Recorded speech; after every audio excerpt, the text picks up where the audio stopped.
Hi, let us have a quick introduction on how a servlet works within Tomcat container. Let's assume I have a Tomcat container and within the container I will be setting a context. For the time being, understand a context is nothing but a group of servlets that's going to share the information within itself. Within that, we are going to deploy an application. So I do have a Tomcat container.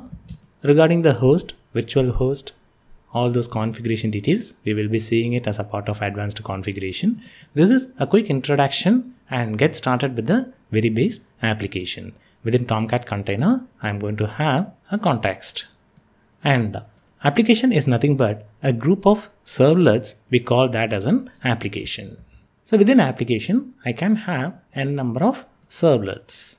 As we discussed earlier, servlet is nothing but it's just another Java class which satisfies the Java Enterprise Edition specification.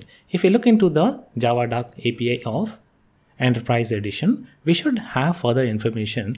I do have a class called HTTP Servlet.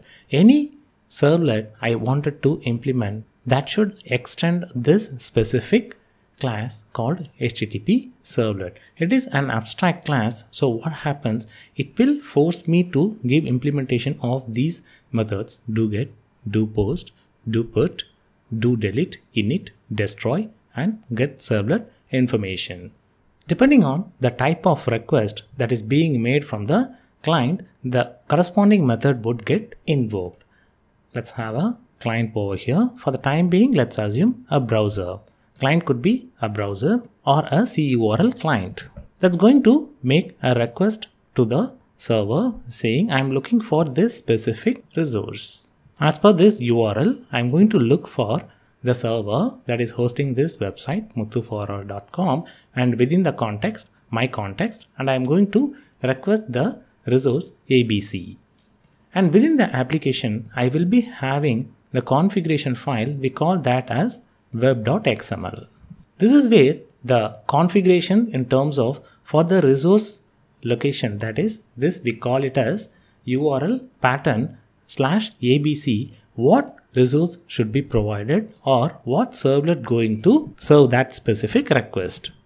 So within the URL pattern, I will be having a configuration saying ABC and what servlet will be serving that particular URL pattern ABC, let's say servlet 1, and the name of the class within the servlet that's going to serve. So what happens, the request will be routed. The Tomcat container will designate this specific servlet to serve that specific request because that is configured within the web.xml. And within servlet, I will be having the details on how the get request should be handled, how the put request should be handled, and different methods implementation I will be having it.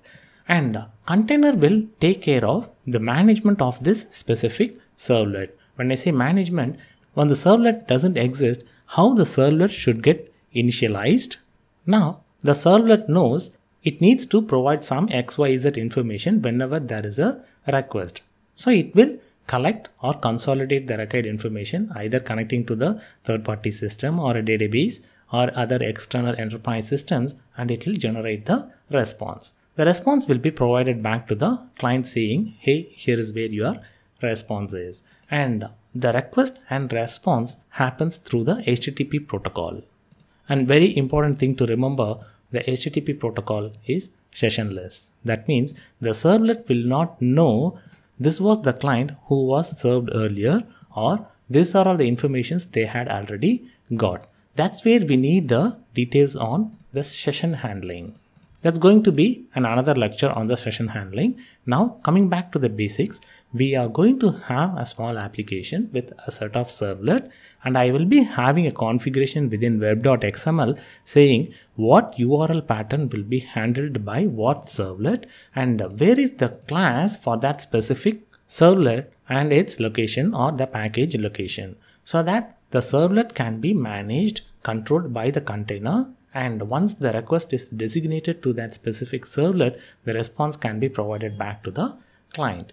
So in a high level, we have seen how the request from the client, that is either from the browser or CURL client, it will be served by the Tomcat container or a server, and overview on the relation between context, application, servlet and web.xml.